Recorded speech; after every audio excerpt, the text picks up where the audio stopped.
বাবা মা সবাইকে বিদায় জানিয়ে অস্ট্রেলিয়ার মাটিতে পা রাখল তুর। মন না টানলেও বাবা পাগল তাইয়ান্নর জন্য এসেছে। বাবা যেন ওর রক্তে মিশে আছে। এয়ারপোর্টে দাঁড়িয়ে এসব ভাবনায় ব্যস্ত তুরকে ঘুমন্ত তাইয়ানকে কোলে নিয়ে ওর কাঁধে হালকা চাপড় মেরে রেগে বলে, ভাবনা চিন্তা শেষ হলে বাড়ি চলো। এয়ারপোর্টের বাইরে আসতেই দেখে গাড়ি দাঁড়িয়ে আছে। তীব্র তুরকে গাড়িতে উঠতে ইশারা করে। গাড়িতে উঠলে তাইয়ানকে ওর কোলে শুয়ে বলে, আমি আসছি। কিন্তু না শুনেই তীব্র দরজা লাগায়। গাড়ি চলতে শুরু করে। তুর দেখে ও কালো একটা গাড়িতে উঠছে। রাগে কান্না চলে এসেছে। চেনে না, জানে না এমন একটা দেশে তীব্র ওকে কিভাবে একা ছেড়ে দিল। কিছুক্ষণ বাদে ঘুম ভেঙে যায় তাইয়ানের। চোখ ডলতে ডলতে উঠে বসে।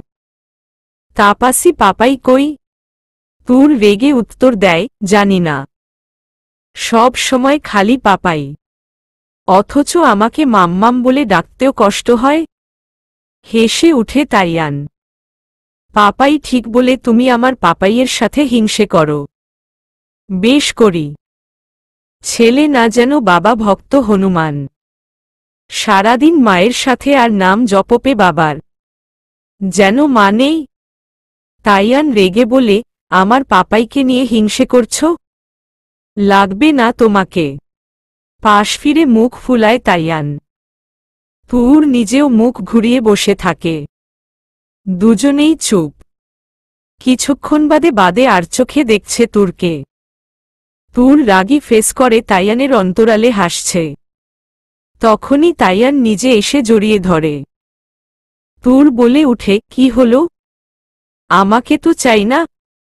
তাইয়ান তুরের পেটে মুখ গুজে অ্যাটিটিউড নিয়ে উত্তর দেয়, তুমি এখানে নতুন। যদি কেউ নিয়ে যায়? তাই ধরেছি।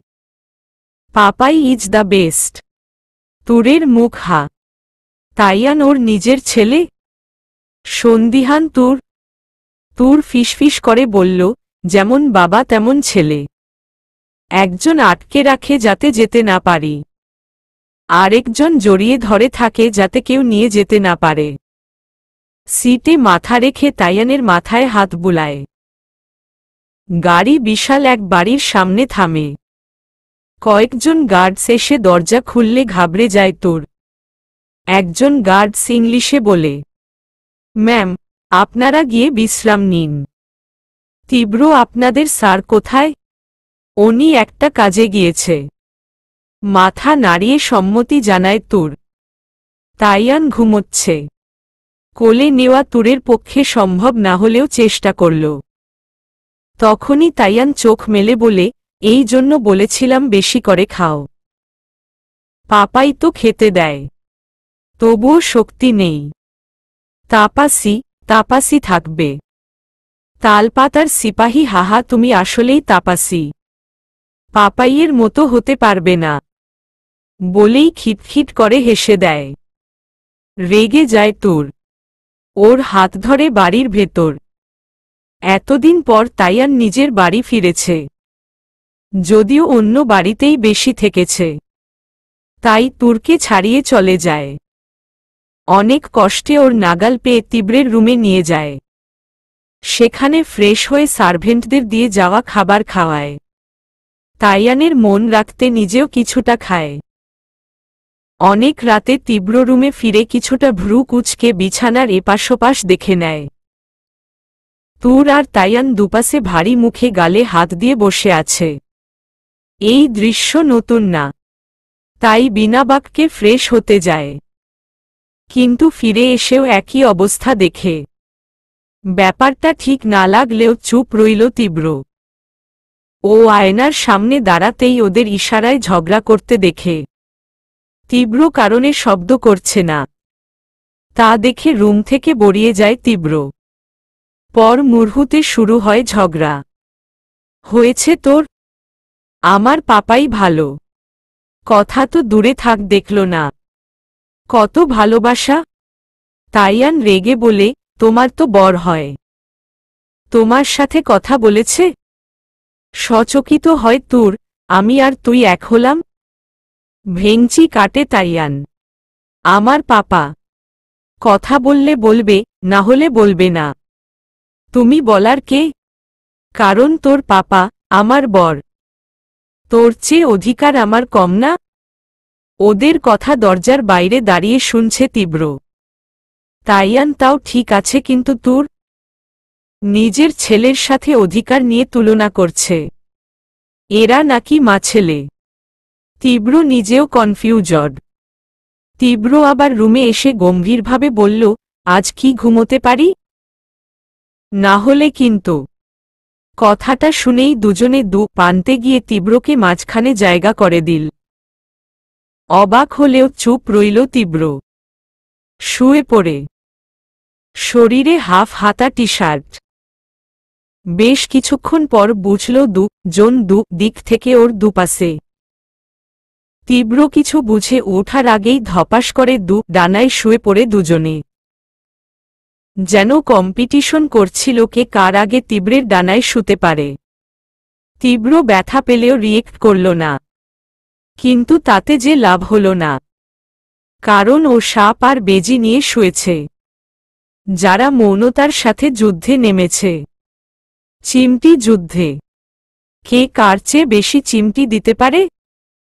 প্লাস হার মানাও দুজনের জন্য অসম্ভব। দুজনেই যে মহারথী। চলছে পলাশির যুদ্ধ। কিন্তু তীব্রের মন্দ ভাগ্য, এই মহারথীরা নিজেদের জখম করার বদলে জখম করছে যুদ্ধের ময়দানকে। মানে ওরা চিমটি একে অপরকে না তীব্রকে দিচ্ছে। কে কার চেয়ে বেশি জোরে চিমটি কাটতে পারে শরীরের সমস্ত শক্তি দিয়ে। প্রথম সহ্য করলেও আর পারল না। দুজনকে দূরে সরিয়ে রাগী চোখে তাকায়। পেয়েছ কি আমাকে? শান্তিতে একটু ঘুমোতেও দেবে না। দুজনেই চুপ। একে অপরকে দেখছে। তা দেখে আরো রেগে গেল তীব্র। কি হলো? আমি কিছু করিনি? তাপাসি করেছে। একদম মিথ্যে বলবি না। আমি কখন? দুজনেই চুপ। একটা কথা না। তোমাদের কিছু বলার চেয়ে বেটার আমি চলে যাই। রুম থেকে বেরিয়ে গেলেও লাভ হল না। তীব্রকে থামানোর জায়গায় ঝগড়া শুরু করেছে। রাগে ও বাইরে ড্রয়িং রুমে সোফায় শুয়ে পড়ে। সারাদিনের ক্লান্তিতে কখন ঘুমিয়ে যায় নিজেও জানে না। ঘুমের ঘরে পাশ ফিরতে পারে না। পাশ ফিরতে চাইলে সামনে কিছু পড়ে যেতে নেয়। ঘুমের মধ্যে তা আঁকড়ে ধরে দ্রুত উঠে বসে। যা দেখে তাতে অবাক। তাইয়ান সোফায় ওর গায়ের উপর হাত পা তুলে জড়িয়ে ধরে শুয়ে আছে। তীব্র বসা অবস্থায় ছেলেকে কোলে তুলে একটা চুমো দেয়। যেই নিচে নামতে যাবে দেখে তুর তাইয়ানের পায়ে হাত দিয়ে মেঝেতে বসে তীব্রের পায়ের কাছে মাথা দিয়ে ঘুমিয়ে গেছে। মাছেলের এই কাণ্ডে না চাইতেন ঠোঁটে হাসি ফুটে উঠে। খুব সাবধানে নেমে তাইয়ানকে রুমে নিয়ে বিছানায় শুয়ে দেয়। তারপর তুরকে দুজনকে দুপাশে শুইয়ে মাঝে কোলবালিশ রেখে কম্বল টেনে দেয়। তাইয়ানের কপালে চুমো দিয়ে নিজের কথা ভাবে। তাইয়ান যেন অবিকল ওর প্রতিরূপ। তাইয়ানের মাঝে নিজের ছেলেবেলা আবিষ্কার করে তীব্র। রুম থেকে বেরিয়ে যায়। তীব্রের বেরিয়ে যাওয়ার কিছুক্ষণ পর তুরের ঘুম ভাঙে। নিজেকে বিছানায় আবিষ্কার করে। কে এনেছে তাও বুঝতে পারে। কিন্তু তীব্র? ও কোথায়? তুর বিছানা থেকে নেমে বাইরে গেল। চারদিক অন্ধকার দেখলেও হঠাৎ নিচের দিকে কোণার রুমে হলুদ পর্দা আবিষ্কার করে। মানে সে ঘরে লাইট জ্বলছে। তুর ওই রুমের দিকে এগিয়ে যায়। দরজার কাছে গেলেই খুব ক্ষীণ আওয়াজ পায়। ব্যাপারটা বোঝার জন্য দরজায় কান লাগায়। তখনই সরে আসে দরজা থেকে। বুঝতে পারে ভিতরে কিছু হচ্ছে। ও দরজা খুলে ভিতরে ঢুকতেই শিউরে উঠে তুর। পুরো রুমের অবস্থা বিধ্বস্ত। চোখে পড়ে স্টিক হাতে তীব্রকে। দরজা খোলার আওয়াজে পিছনে তাকায় তীব্র। বিভৎস হয়ে আছে তীব্রের চেহারা। অনেকদিন না ঘুমালে মানুষকে যেমন ক্লান্ত লাগে ঠিক তেমন লাগছে। রক্ত উঠে আছে চোখে, যেন কোনো উন্মাদ মানুষ। তুর ভয়ার্ত মুখে তাকিয়ে আছে। তীব্র আপনি? তীব্র শান্ত কণ্ঠে বলে, এখান থেকে যাও। কিন্তু যাও বলছি হুঙ্কার করে। তুর কেঁপে উঠে, কিন্তু বাইরে যাবার বদলে তীব্রের কাছে যায়। তীব্র এটা দেখে তীব্র হাতের স্টিক দিয়ে ড্রেসিং টেবিলে বাড়ি মারে। তাতে কাচ এসে তীব্রের বুকে লাগে। সাদা টি শার্ট ছিঁড়ে রক্ত পড়তে থাকে। তুর দ্রুত তীব্রকে থামাতে যায়, কিন্তু তার আগেই তীব্র আরেকটা বাড়ি মারে যাতে কাচ চারদিকে ছড়িয়ে যায়। তুর গিয়ে তীব্রের হাত ধরে। তীব্র বারবার ওকে চলে যেতে বলে, কিন্তু শোনা তুর। বাধ্য হয়েই তুরকে ধাক্কা মারে। ছিটকে পড়ে যায় দেয়ালে, বাড়ি খায়। তবুও তীব্র থামছে না। তুর ওর আবার ওর কাছে গিয়ে স্টিক ফেলে দিতেই তীব্র রেগে দেয়ালের সাথে চেপে উঁচু করে নেয়। তুর কিছু বলতে যাবে তার আগেই ওর ঠোঁটে ঠোঁট রাখে। তীব্রের আচরণের হিংস্রতায় বুঝতে পারছে ও নিজের মধ্যে নিয়ে কি করছে বুঝতে পারছে না। ওদিকে তুরের কপাল থেকে রক্ত গড়িয়ে পড়ছে। বেশ কিছুক্ষণ পর যখন তীব্র ওর গালে হাত দেয়, ঘন গরম তরল হাতে লাগে। দ্রুত ছেড়ে দেয় তুরকে। দেখে তুরের কপাল কেটে রক্ত বের হচ্ছে। তীব্র উন্মাদের মতো ড্রয়ার থেকে ফার্স্ট-এড বক্স নিয়ে আসে। তুরের কপালের রক্ত মুছে মেডিসিন দিয়ে প্লাস্টার করে দেয়। কাজ শেষ হওয়া মাত্রই সজোরে তুরের গালে চর বসিয়ে দেয়। বলেছিলাম না চলে যেতে? সব সময় জেদের কি আছে? কতখানি কেটে গেছে। আমার জন্য দরদ দেখাতে হবে না। তীব্র তীব্র বলা মাত্রই দেয়ালের মিশিয়ে গাল চেপে ধরে। তীব্র ডাকের প্রয়োজন এখন নেই। এই নামে ডেকে আমাকে কেউ কিছু নিষেধ করলে পাগল হয়ে যাই আমি তা করার জন্য। আর তুমি সেই কাজটাই কর যার মাসুলও তুমি দেও। তাই বলছি এই নামটা মুছে ফেল মন থেকে। কারণ তীব্র শুধু তার বন্দিনীর জন্য ছিল, সবার জন্য না। আর কিছু বলার সুযোগ না দিয়েই তুরকে বাইরে ছুঁড়ে দরজা লক করে দেয়। তারপর নিজের মতো ভাঙচুর শুরু করে। সকালে ঘুম থেকে উঠে দেখে ও বিছানায় শুয়ে আছে। হ্যাঁ, নিজেই এসেছে। ক্লান্ত হয়ে রুমে ফিরে শুয়ে পড়েছিল। সকালে ঘুম ভেঙে তাইয়ান ওকে দেখতে না পেলে খোঁজ করবে, কিন্তু রাতে তুরকে দেখতে পায় না। এতটা ক্লান্ত ছিল যে খোঁজার মন অবস্থা ছিল না। দেখে কাল রাতের টি শার্ট গায়ে নেই, মানে তুর খুলে দিয়েছে। আর কিছু না ভেবে ও বিছানা ছেড়ে ফ্রেশ হয়ে কফি নিয়ে বেকনিতে আসে। দেখে তুর আর তাইয়ান সুইমিং পুলের পাশে কিছু করছে। হঠাৎ তুরের চোখে চোখ পড়ে। চোখ সরিয়ে নেয় তুর। তীব্র কফি চুমুক দিতে দিতে গভীরভাবে পর্যবেক্ষণ করে তুরকে। সে চোখে রাগ স্পষ্ট। বুঝতে পারে কাল একটু বেশি করে ফেলেছে। তখনই একজন স্টাফ মোবাইল দিয়ে যায়। তীব্র কলটা ধরে। কলটা কেটে স্বস্তির শ্বাস পেলে তীব্র। আর কোনো ভয় নেই আমার তুর। যার জন্য তোমাকে বন্ধ দরজায় তুমি হতে হয়েছে সেই কারণ আমি শেষ করে দিয়েছি। নিজের চোখ বন্ধ করে নেয় তীব্র। তুরের জীবনের গল্পটা প্রায় 7 বছর আগে শুরু হলেও সৌহার্দ্য থেকে তীব্র হওয়ার কাহিনীটা শুরু হয়েছিল 25 বছর আগে। সৌহার্দ্য নামের 10 বছরের ছোট্ট ছেলেটা যখন তার বাবা মায়ের সাথে অস্ট্রেলিয়াতে থাকত। তীব্রের বাবা মায়ের লাভ ম্যারেঞ্জ। বাবার পরিবার সম্পর্কে তেমন কিছু জানে না তীব্র। জানার ইচ্ছেও হয়নি কখনো। আর মা ছিল অনাথ। হয়তো এই জন্য বাবার পরিবারের কেউ মেনে নেয়নি তাদের। তাই তীব্রের বাবা অস্ট্রেলিয়াতেই ওর মায়ের সাথে সেটেল হয়ে যায়। সেখানেই ছোট করে শুরু করে নিজের ব্যবসায়। দক্ষতা, পরিশ্রম আর আন্তরিকতা মাধ্যমে সফলতাও পায় প্রচুর। ধীরে ধীরে বড় হতে থাকে ব্যবসার পরিধি। জীবনের চূড়ান্ত প্রাপ্তি হয়ে আসে তাদের একমাত্র সন্তান তীব্র। ছোটবেলা থেকে স্নিগ্ধ সৌন্দর্য, বন্ধুত্বপূর্ণ মিশুক স্বভাবের জন্য বাবা শাহিদ আর মা সানিয়ার নামের সাথে মিলিয়ে ছেলের নাম রাখেন সৌহার্দ্য। দেখতে দেখতে অতিবাহিত হয় 10টি বছর। ভালোবাসা, আদর কোনো কিছুর কমতি ছিল না সৌহার্দ্যের। বাবা ব্যবসার কাজে ব্যস্ত থাকলেও পরিবারের প্রতি তার দায়িত্ববোধ ছিল ঈর্ষণীয়। যথেষ্ট সময় দিত সৌহার্দ্য আর স্ত্রী সানিয়াকে। ওরা দুজনই ছিল ওনার দুনিয়া। বাবা ছাড়া বাকিটা সময় তীব্র মায়ের সাথেই কাটাত। কিন্তু দিনকে দিন ছেলের মিশুক স্বভাবের আড়ালে সানিয়া আবিষ্কার করেন ভয়ঙ্কর বুদ্ধিমান একদর্শী ছেলে। সন্তানদের সবচেয়ে ভালো চিনতে পারে একজন মা। কিন্তু ছেলের বুদ্ধি, চৌকসের সামনে বারবার বোকা বনে যেতেন তিনি। ছেলেকে ঘরে একরকম আর বাইরে আরেক রকম আবিষ্কার করতেন। কোথাও শান্ত তো কোথাও দুষ্ট। অতটুকু বয়স থেকেই ছেলের সাথে পেরে উঠতেন না। ছেলে এমন এমন কথা কাজে তাকে ভুলিয়ে দিত যে সে বাধ্য হয়ে শাহিদের কাছে অবাক হয়ে বলতেন ওসব কথা।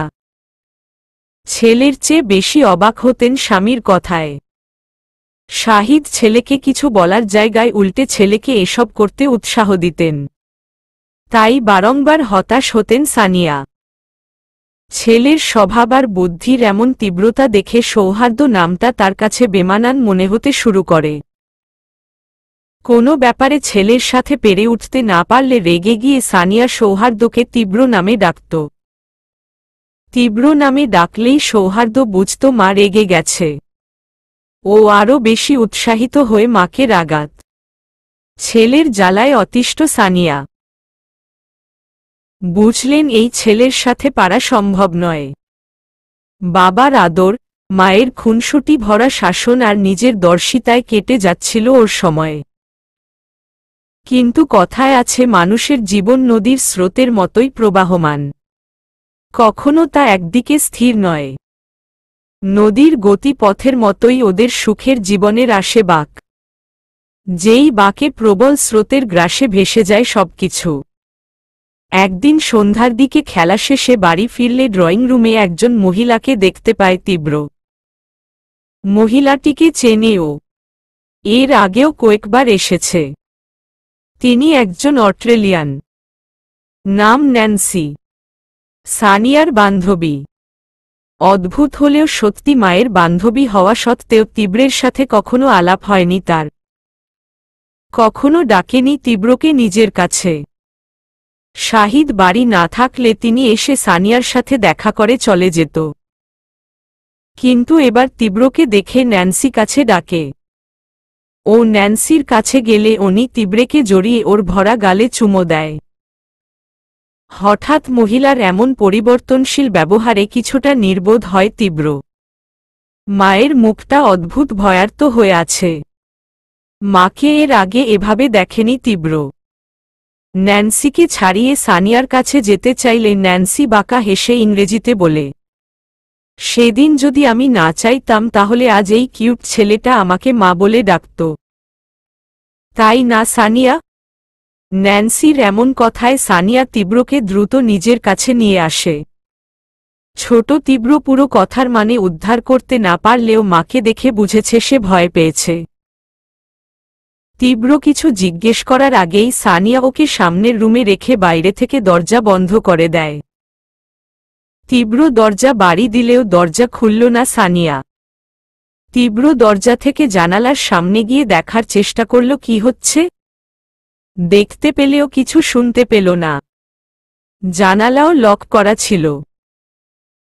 কিন্তু দেখে বুঝতে পারছে কিছু নিয়ে তার মায়ের সাথে ন্যান্সির কথা কাটাকাটি হচ্ছে।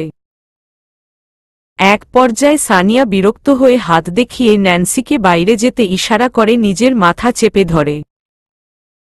ঠিক তখনই ন্যান্সি ব্যাগ থেকে একটা চাকু বের করে পিছন থেকে ওকে মারতে যায়। তা দেখে তীব্র জানালার ওপাশ থেকে মামা বলে চিৎকার করতে থাকে। যা সানিয়া শুনতে পায় না। কিন্তু ন্যান্সির তাকে মারতে আসছে এটা বুঝতে পেরে সরে যায় সানিয়া। তখনই এমন কিছু ঘটে যাতে প্রস্তুত ছিল না কেউ। একটা গুলি এসে ন্যান্সির পিঠে লাগে। ততক্ষণাৎ মাটিতে পড়ে যায়। ওর রক্ত এসে পড়ে সানিয়ার শরীরে। কি করবে বুঝতে পারে না সানিয়া। ও পিছনে তাকিয়ে দেখে তীব্র জানালার সামনে দাঁড়িয়ে জানালা বাড়ি দিচ্ছে। ও কিছু ভাবতে না পেরে দ্রুত তীব্রের কাছে জানালার সামনে যায়। বাইরের পর্দা টেনে আড়াল করে নেয় তীব্রকে। তীব্র কিছু বলতে পারে না, শুধু মায়ের ভরাত মুখটা দেখা ছাড়া। সঙ্গে সঙ্গে পুরো বাড়ির ইলেকট্রিসিটি বন্ধ হয়ে অন্ধকারাচ্ছন্ন হয়ে যায় চারদিক। তীব্র চিৎকার করলেও বাড়িতে হওয়া বিকট আওয়াজের কাছে ওর আর্তনাদ মিলিয়ে একসময় সব শান্ত হয়ে যায় চারদিক। কিছু সময় পর দরজা খোলার আওয়াজ পায়, কিন্তু কিছু বলে উঠার আগেই ক্লান্ত হয়ে সোফার পিছনে চিপায় পড়ে যায় তীব্র। পরের দিন সকালে তীব্র ঘুম ভাঙতেই অনেক লোকজনের আওয়াজ শুনতে পায়। বাইরে বেরিয়ে দেখে পুরো ড্রয়িং রুমের অবস্থা বিভৎস। সবকিছু ছারখার করে ভেঙে গুড়িয়ে দেওয়া হয়েছে। তীব্র বাড়ির বাইরে যেতেই পুলিশসহ স্থানীয় লোকদের দেখতে পায়। তখনই সামনে সাদা কাপড়ে মোড়া একজন মানুষকে শুয়ে থাকতে দেখে, যার সাদা কাপড়ের থেকে বেরিয়ে যাওয়া হাতের ব্রেসলেট একদম ওর মায়ের মতো। ও সেদিকে যেতেই কেউ এসে ওকে আটকায়। উপরে তাকিয়ে দেখে ওর বাবা শাহিদ। তীব্র বাবাকে দেখে নিচের দিকে তাকাতেই মানুষটির মুখ থেকে কাপড় সরে যায়। এক নজর সেই মুখটা চোখের তারায় ফুটে উঠে তীব্রের। মা শব্দটি উচ্চারণ করার আগেই শাহিদ তীব্রের মুখটা নিজের পেটে চেপে ধরে। তীব্র ছুটাছুটি করলেও আর দেখতে পারে না। ওর মাকে নিয়ে যায়। কিছুই বুঝতে পারে না তীব্র। ওরা চলে যাবার পর সবার মুখে শুধু এতটুকুই শুনতে পায়, ওর মা মারা গেছে। তীব্র বন্ধ দরজায় ছিল বলে ও বেঁচে গেছে। কথাটার মানেটা তখনও বুঝতে অক্ষম ছিল তীব্র। তীব্র সারাদিন অপেক্ষা করে কিন্তু মাকে নিয়ে কেউ ফেরে না। আর না বাবা। তীব্রকে ওখানে কোনো এক পরিচিত মানুষের কাছে রাখা হয়, যে কোনো পুলিশের উচ্চ পদস্থ কর্মকর্তা। প্রায় 5 দিন পর ওর বাবা ওকে নিজের সাথে নিয়ে আসে। বাবার সাথে বাড়ি ফিরলে ও মায়ের কথা জিজ্ঞেস করে, কিন্তু কোনো উত্তর পায় না।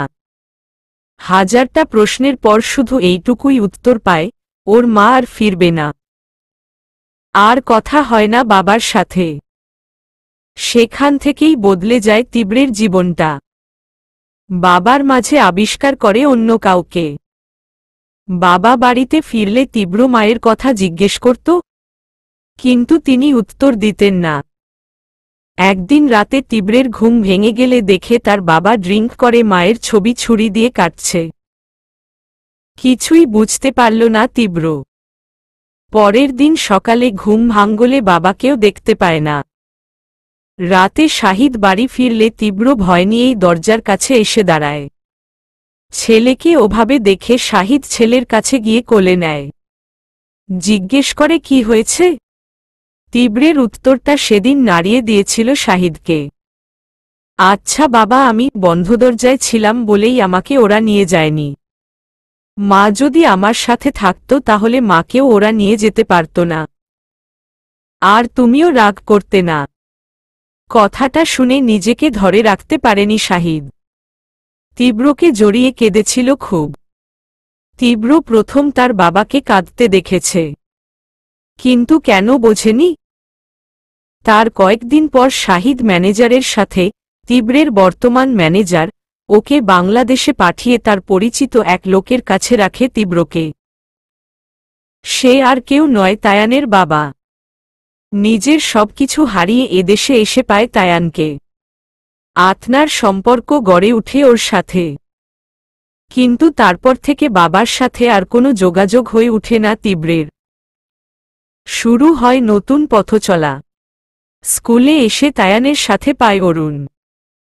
মাধ্যমিকে উঠার পর তিনজনের বন্ধুত্বে যোগ হয় তুষা। তুষা মেয়ে হলেও ছেলে ছাড়া মেয়েদের ক্যাটাগরিতে ফেলা যায় না। তীব্র তুষার ফেভারিট হলেও প্রেমে পড়ে যায় অরুণের। সে এক মহাকাণ্ড। তুষা প্রেমে পড়লেও অরুণ কোনো ছেলে রূপী মেয়েকে ভালোবাসতে নারাজ, তাও আবার বেস্ট ফ্রেন্ড। কিন্তু শেষে ওই ছেলের রূপী মেয়ের জন্যই পাগল হয়ে যায়। তারপর কলেজ লাইফ, সেখানে তীব্রের লাইফে আসে 7 বছরের জুনিয়র ঋদ্ধ, যার কাজই ছিল তীব্রের দেখা পেলেই মাথা খাওয়া। রাগ লাগত কিন্তু কিছু বলতে পারত না তীব্র। ওদের বন্ধুত্বে ছিল না কোনো খাদ। শাহিদ অস্ট্রেলিয়ার বিখ্যাত বিজনেসম্যান হলেও তীব্র সাধারণভাবেই বেড়ে উঠে এখানে। বাবার সম্পর্কে নিজেও জানত না। এতগুলো বছরে কোনো যোগাযোগ হয়নি ওদের। শুধু বাবা হওয়ার দায়িত্ব পালন করেছেন। তাই শাহিদের প্রতি চরম রাগ, ক্ষোভ জন্মে তীব্রের মনে। তবুও বন্ধুদের সাথেই খুশি ছিল ও। নিজের জীবনে খুশি ছিল। কিন্তু সেটাও থাকল না। কলেজ শেষে তুষা অরুণের সাথে মেডিকেলে ভর্তি হয়, তায়ান ইউনিভার্সিটিতে। ঠিকই ছিল সবকিছু। কিন্তু হঠাৎ একদিন ওর কাছে আগমন ঘটে ম্যানেজারের। একা আসেননি তিনি, সাথে নিয়ে এসেছিলেন বাবার মৃতদেহ। হ্যাঁ, নিজের রাগ, ক্ষোভ, অভিমান প্রকাশের আগেই কোনো এক অক্সিডেন্ট মা সানিয়ার মতো ক্যারে নিল তাকে।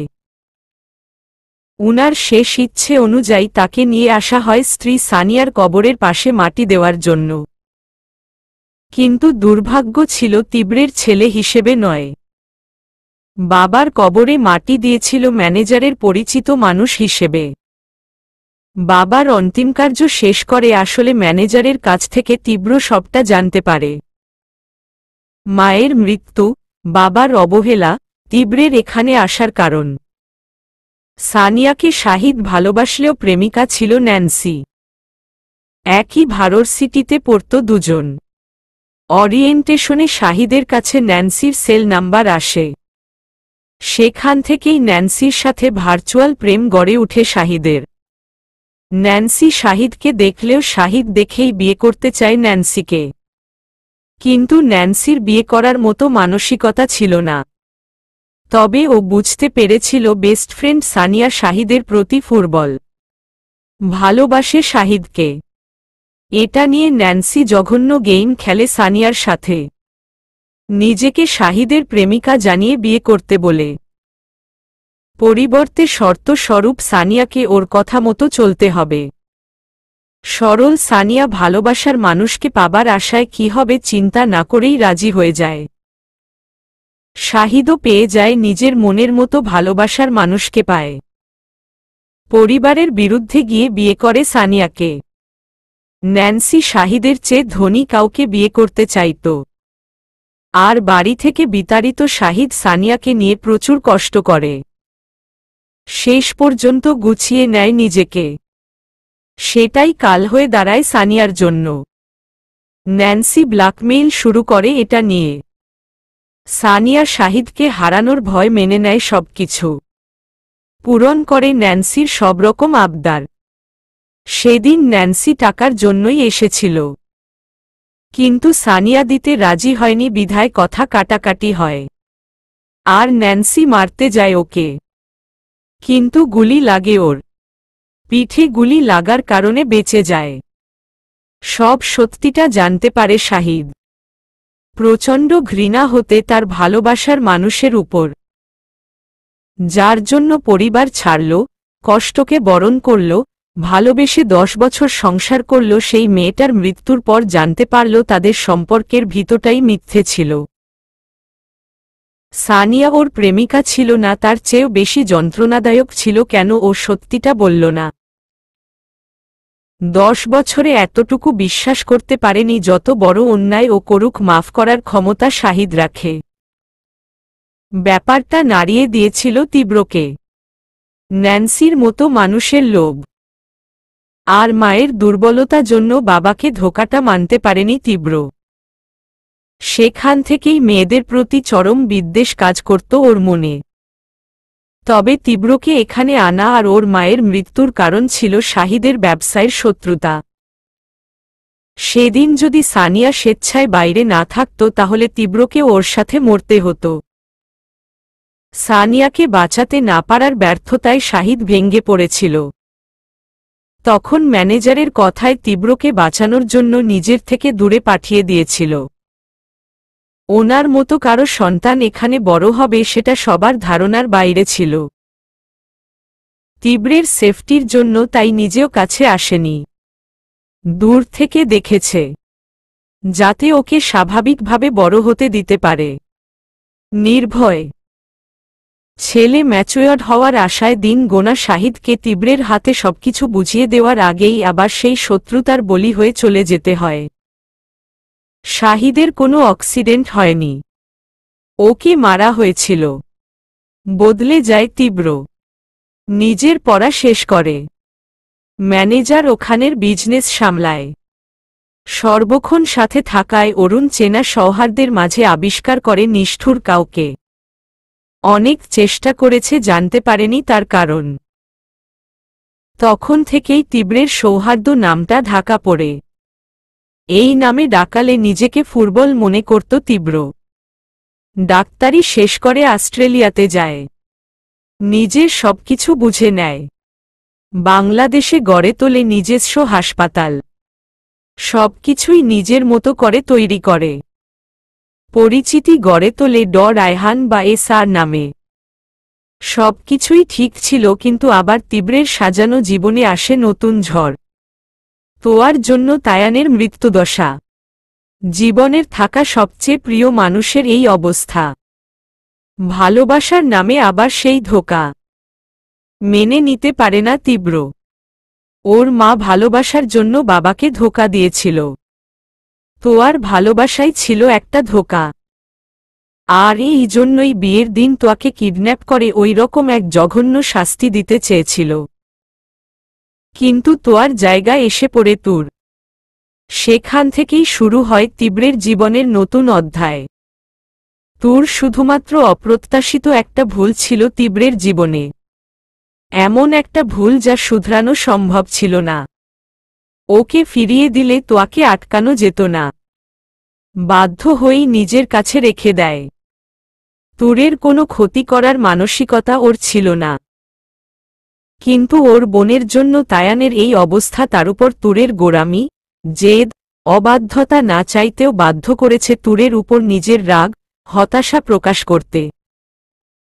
হতাশা দেওয়ার অনেক কারণ থাকলেও দূর করার কারণ হয়ে গিয়েছিল তুর। কিন্তু পরে ভেবেছিল তায়ান যদি সুস্থ না হয় তাহলে তোয়া বুঝাবে আপন মানুষ হারালে কেমন লাগে। তুরের জীবন রাখে তায়ানের জীবনের উপর। সেই যাত্রায় বেঁচে যায় তায়ান। তীব্রের রাগ হয় যখন এত কিছুর পর তোয়াকে মেনে নেয় তায়ান। তখনই নিজের বাবার কথা থামিয়ে দেয় ওকে। ন্যান্সি ভেবে ভালোবাসলেও সে সানিয়াকেই ভালোবেসেছে। নিজের সুখ চাইলে বিয়ে করতে পারতেন, কিন্তু করেননি। ধোকার পরও ভালোবেসেছে তীব্রের মাকে। তীব্র বুঝল ভালোবাসা অন্ধ, যে যাতে খুশি থাকে মেনে নিল তীব্র। তুরকেও ফিরিয়ে দেওয়ার কথা ছিল, কিন্তু নিয়তি তো অন্য কিছুই চাইছিল। তখন এমন কিছু জানতে পারে যাতে তীব্রের সমস্ত কিছু পাল্টে যায়। আর তা হল ওর বাবার করা উইল, যার মোতাবেক হলে ৩০ বছর হওয়ার আগে তীব্র বিয়ে না করলে এবং বিয়ের ৩ বছরের মাঝে বেবি না হলে তীব্রের সমস্ত সম্পত্তি ট্রাস্টে চলে যাবে। শুধু তাই নয়, বিয়ের পর তীব্রের সম্পদের ২৫% তার স্ত্রী, ৫০% সন্তানদের আর বাকি ২৫% শেয়ারের মালিক হবে তীব্র। বিয়ের পর যদি কোনো কারণে ওর ডিভোর্স হয়ে যায় তাহলে স্ত্রী, সন্তানদের শেয়ারে কোনো রূপ অধিকার খাটাতে পারবে না তীব্র। প্রথমে বাবার এমন উইলের কোনো কারণ খুঁজে পায় না তীব্র। শাহিদ যথেষ্ট বুদ্ধিমান, বিচক্ষণ একজন মানুষ ছিল। তাহলে কিন্তু আরেকটা উইলে ওর চোখ খুলে দেয় তীব্রের। তাতে ছিল কোনো রূপ ওয়ারিশ ছাড়া যদি শাহিদ মারা যায় তবে এসআর কোম্পানির শেয়ারের মালিকানা কোম্পানির শেয়ার হোল্ডারদের মাঝে চলে যাবে, আর সেটা ওর সন্তানদের ক্ষেত্রেও প্রযোজ্য। কিন্তু পরবর্তী জেনারেশন মানে শাহিদের নাতিনাতনির ক্ষেত্রে তা প্রযোজ্য হবে না। মানে তীব্রের সন্তানের 5 বছর হওয়ার পর যদি ওয়ারিশ মারা যায় তবে তা ট্রাস্টে চলে যাবে, কোনো শেয়ার হোল্ডার কোম্পানির মালিকানা পাবে না। আর এটা 32 বছর আগের উইল, মানে বাবা মায়ের বিয়ের 3 বছরের পরের দলিল। এই উইলে তীব্রের কাছে সব পরিষ্কার হয়। কেন ওর মা বাবাকে মরতে হলো? কেন ম্যানেজার ওকে ছেলে হিসেবে বাবার কবরে মাটি দিতে দেননি? সমস্ত কিছুর মূল ছিল এই উইল। ও ম্যানেজার জিজ্ঞেস করে কেন তার বাবা এমন উইল করেছিলেন। উত্তরে তিনি জানান, শাহিদের বিজনেস দাঁড়িয়ে যাওয়ার পর কিছু চক্রান্তের শিকার হয়। অর্থের অভাবে পড়ে ইনভেস্টররা টাকা লাগাতে চায় না, তাদের শর্ত হিসেবে এমন উইল করতে বাধ্য হয়। কিন্তু শাহিদ ব্যবসা বাঁচানোর জন্য এমন উইল করলেও পরে সবার অজান্তে উইল চেঞ্জ করে। তাতে তীব্রের জীবনের সুরক্ষা না করলেও যাতে ওর সন্তানদের জীবন সুরক্ষিত হয় তার ব্যবস্থা করে। কারণ 5 বছর পর্যন্ত সন্তানরা বাবা মায়ের কাছে সুরক্ষিত থাকে, তাই তিনি মেয়াদসীমা 5 বছর রাখে। যদি 5 বছর পর্যন্ত নিজের সন্তানকে সুরক্ষিত রাখতে পারে তীব্র, তাহলে ওকে আর বাবা মতো নিজের সন্তানকে লুকিয়ে রাখতে হবে না। বাবার এমন বিচক্ষণতা অবাক করেছিল তীব্রকে। তার বাবা কোনো অবস্থায় ওকে লুকিয়ে রেখেছিল বুঝতে পেরেছে, আর কেনই বা এমন উইল করেছে। কিন্তু সেটা তীব্রের জন্য কতটা কঠিন যেতে পারে শাহিদ হয়তো ভাবেনি। শাহিদের সবকিছু পেলেও তার ভালো দিকগুলো রপ্ত করতে পারেনি তীব্র, যেহেতু ও ছাড়া আর কোনো ওয়ারিশ ছিল না শাহিদের। তাই তীব্রের নিজস্ব হসপিটাল, ব্যবসায় সবকিছু বাবার কোম্পানির সাথে অ্যাড করে। এজন্য তীব্রকে বিয়ে করতে হবে, যেখানে কোনো মেয়েকে নিজের জীবনে আনতে নারাজ তীব্র।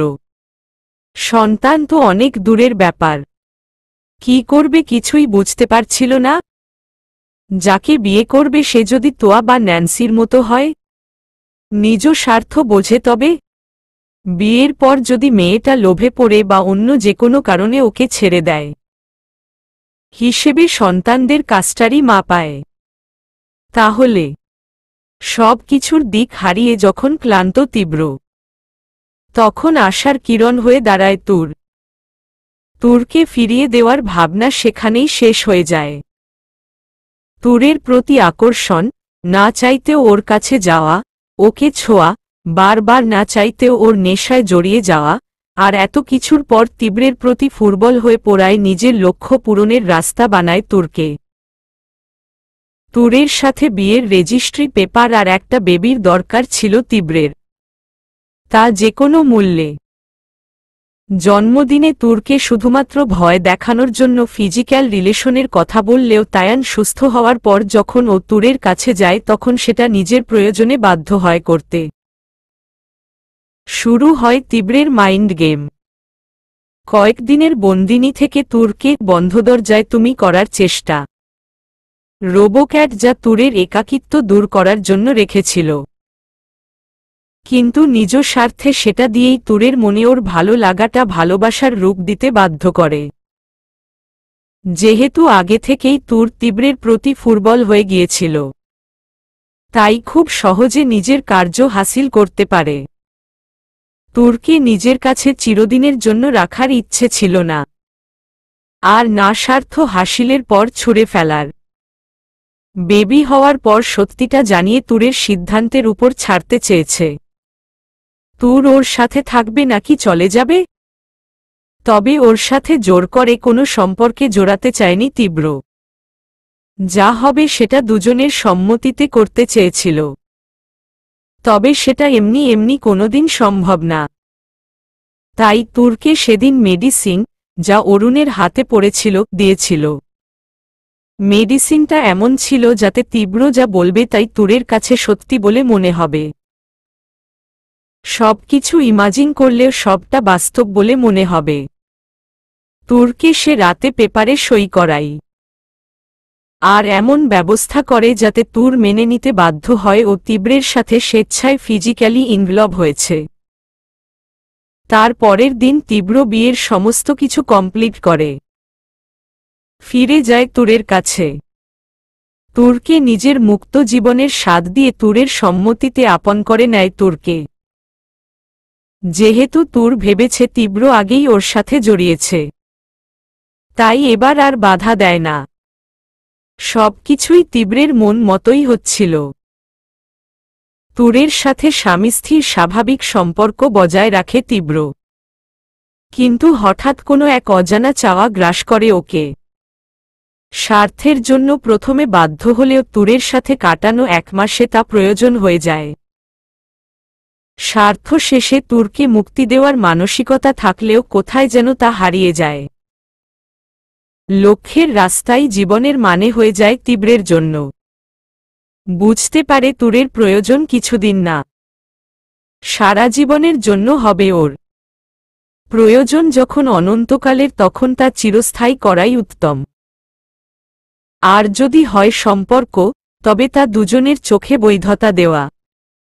কিন্তু রেজিস্ট্রির কথা তুরকে বলা সম্ভব ছিল না। তাহলে তুরের মনে প্রশ্ন জন্ম নিত, কেন তীব্রে ওকে বিয়ে করেছে, আর কেনই বা আগে জানায়নি? যার উত্তর দিতে গেলে আরও কিছু মিথ্যে বলতে হবে। আর সত্যিটা বলতে গেলে তীব্রকে সবটা বলতে হতো যে তুরকে হোটেল থেকে খারাপ লোকদের হাত থেকে বাঁচায়নি, বরং আরেকজনের শাস্তি হিসেবে নিজেই তুলে দিতে চেয়েছিল। নিজের স্বার্থে ওর মনে ভালোবাসার ফুল ফুটিয়েছিল। তাতে তীব্রের ভালোবাসা ছিল না, মিথ্যে ছিল সেদিন তুরের ভাবনা। তুর বোকা হয়ে তীব্রের কাছে নিজেকে বিসর্জন দিয়েছে। আর এসব জানার পর তুর কোনোদিন মেনে নিতে পারত না ওকে। খারাপ লোকদের হাত থেকে বাঁচানোর কৃতজ্ঞতা ধূলিসাৎ হয়ে যেত, ক্ষোভটা ঘৃণায় পরিণত হতো। যতটা খারাপ ও তীব্রকে ভাবত তার চেয়েও ছোট হয়ে যেত তুরের চোখে। কোনো দিনই থাকতে চাইত না তীব্রের সাথে। তাই তীব্র পুরানো ক্ষত না জাগিয়ে নতুন করে মলম দেওয়ার সিদ্ধান্ত নেয়। আগের বিয়ের কথা না জানিয়ে নতুন করে বিয়ে করতে চায় ওকে, যাতে তুরের এটা মনে হয় ওকে তীব্র এসব ভালোবাসা আর মোহের মধ্যে অন্তর করার জন্য করেছে, আর ভালোবাসাটা বুঝতে পেরে ওকে বিয়ে করতে চাইছে।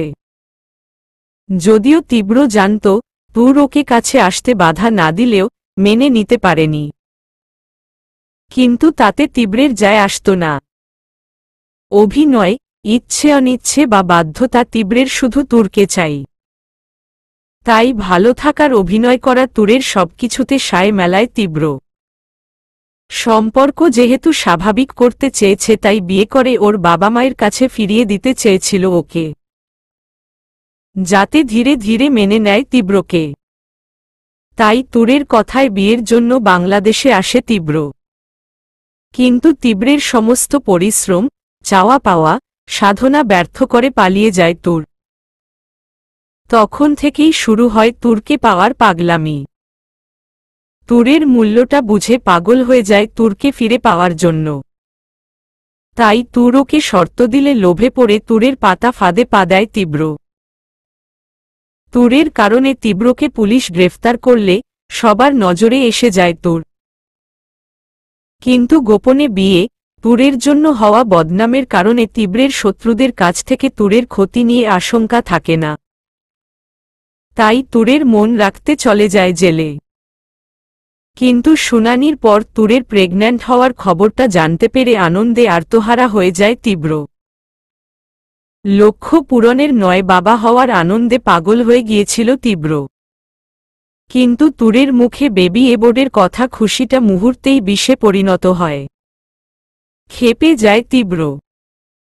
তখন আর তুরের মন রক্ষার কথা ভাবতে পারে না। কারণ বেবির সাথে তুরের জীবন বিপন্ন ছিল। তুর প্রেগন্যান্ট মানে তীব্রের বংশধর আসছে এই খবর বাইরে লিক হওয়া মানেই তুরকে মারার চেষ্টা করা। তীব্র যে ভয় ওকে এতদিন সবার চোখের আড়ালে রেখেছিল বন্ধ দরজায় তুমি করে, সেই ভয়টা সত্যি হয়ে যাচ্ছিল। তাই বাধ্য হয়েই তুরকে করতে ছেলেমানুষ হিসেবে প্রুভ করে, নিজেকে নির্দোষ প্রমাণ করে। তীব্র বাইরে না থাকলে তুর চেয়ে নিজেকে আর বেবিকে বাঁচাতে পারবে না। বাবা মায়ের মতো তুর আর বেবিকেও হারিয়ে ফেলবে। জেল থেকে বেরিয়ে ওদের নিরাপত্তা করতে পারলেও তুরের মানসিক অবস্থা খারাপ হয়ে যায়। শারীরিক অবস্থাও হয়ে পড়ে সঙ্গীন। বেবিকে বাঁচানো কষ্ট হয়ে পড়ে। কিন্তু বেবি অ্যাবর্ট করতে নারাজ তীব্র। শেষমেশ যুদ্ধ করে তুর জন্ম দেয় তাইয়ানকে। কিন্তু তুরের মেন্টাল কন্ডিশন খারাপ হওয়ার জন্য ছেড়ে যেতে বাধ্য হয় তুরকে। আর বিদেশ যাওয়ার কারণ ছিল তাইয়ানের সেফটি, যা এখানে সম্ভব না। আর তুরের ওই অবস্থায় নিজের সাথে নিতেও পারত না। আর এখানে রেখে গেলে তীব্রের স্ত্রী হিসেবে তুরকেও বাঁচানো পসিবল নয়। তাই এই সমস্যার সমাধান করতে ডিরবোসের নাটক করে তীব্র। আর ডিরবোসের মানেই তুরের শেয়ারের উপর তীব্রের কোনো কন্ট্রোল নেই। তাই তুর মারা গেলেও শেয়ারের অধিকার তাইয়ান বা তুরের বাবা মায়ের আন্ডারে চলে যাবে। সো তুরকে মেরে কারোই লাভ হতো না। উপরন্তু তীব্রের একটা টেনশন কমে যায়। চলে যায় তীব্রের আইল্যান্ডের সেই সেফ হাউজে, যার খবর কেউ জানে না। সেখানের সিকিউরিটি ব্যবস্থাও প্রচণ্ড টাইট। এখানেই তুরকে বন্দি করে রাখা হয়েছিল।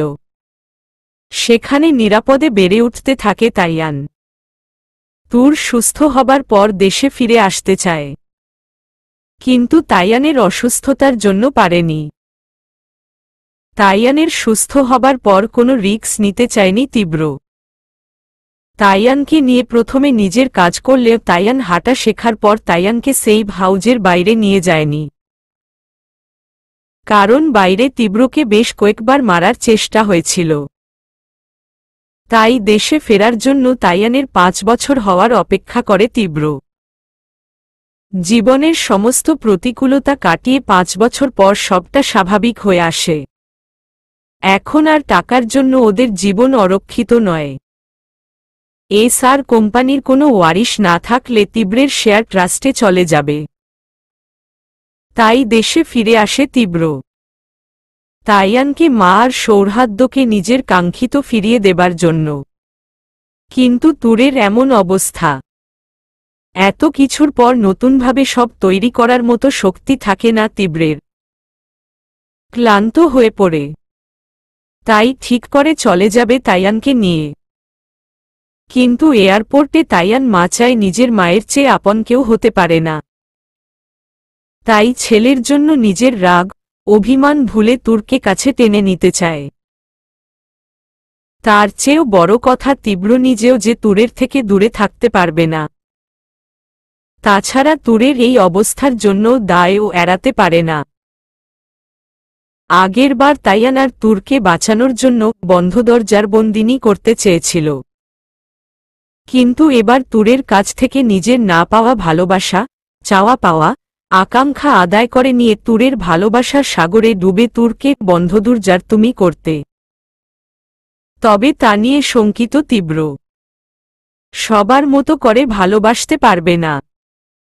ওর ভালোবাসায় কষ্ট যে অনেক বেশি। তীব্র তো নিজেই জানে না কি চায় ও। তুর কি মেনে নেবে এসব? তুর যাই চায় না কেন, তীব্রকে ওর মেনে নিতেই হবে। কারণ এটাই তীব্রতুরের নিয়তি। নিজের লাইফের 35 বছর এক নজরে দেখে নিল তীব্র। সৃষ্টির সেরা জীব মানুষ। কিন্তু অর্থ, স্বার্থ, প্রতিহিংসা, লোভের জন্য কি না করতে পারে? মানুষ বলতেই স্বার্থপর। সবাই যে যার স্বার্থ বোঝে। স্বার্থের বাইরে কেউ নেই। ওই লোকগুলোর স্বার্থ ছিল প্রপার্টি, যার কারণে মরতে হলো বাবা মাকে। তীব্রের স্বার্থপরতার জন্য তুরকে বন্দী হতে হল। তুর কি নিঃস্বার্থ ছিল? না, কারণ ও ভালোবাসা আর নিজের সন্তানের স্বার্থে তীব্রের কাছে ফিরেছিল। ওর বাবা মা মেয়ের ভালোর জন্য। তোয়া নিজের দোষ ঢাকতে কাকে দোষ দিবে? কেউ তো ধোয়া তুলসী পাতা নয়। সবাই তো একই স্বার্থপর। কথাগুলো ভেবেই বেকনিতে দাঁড়িয়ে নিচে সুইমিং তুর তাইয়ানের দিকে তাকিয়ে কফিতে চুমুক দেয় তীব্র। চলবে।